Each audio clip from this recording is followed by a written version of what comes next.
আজকের ভিডিওতে আমি কিভাবে টি শার্টের কালার চেঞ্জ করতে হয় সেটা দেখাবো। ফাইল থেকে ওপেন, আমি এই ছবিটা সিলেক্ট করে ওপেন করে নিলাম।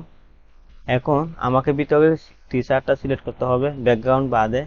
আমি ম্যাজিক টুল থেকে এখানে একটা ক্লিক করব, কন্ট্রোল শিফট আই দিলে আমার ভিতরের অংশটা সিলেক্ট হয়ে যাবে।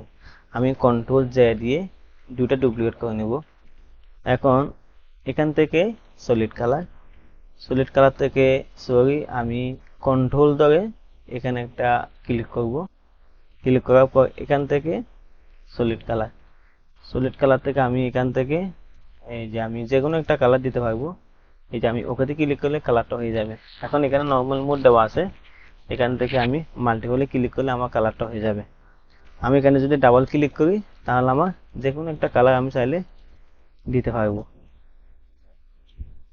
তো আমি এই কালারটা রেখে আমি ওকেতে ক্লিক করব। এখন আমি যদি ব্যাকগ্রাউন্ডটা চেঞ্জ করতে চাই, আমি নিউ লেয়ার আইকন থেকে একটা নতুন লেয়ার নেব, এটা সবার নিচে নিয়ে আসবো আমি। এখন আমি এখান থেকে সলিড কালার থেকে যে কোনো একটা কালার দিতে পারবো আমি। এই যে আমার হয়ে গেছে, যে কোনো একটা কালার আমি চাইলে এভাবে দিতে পারবো।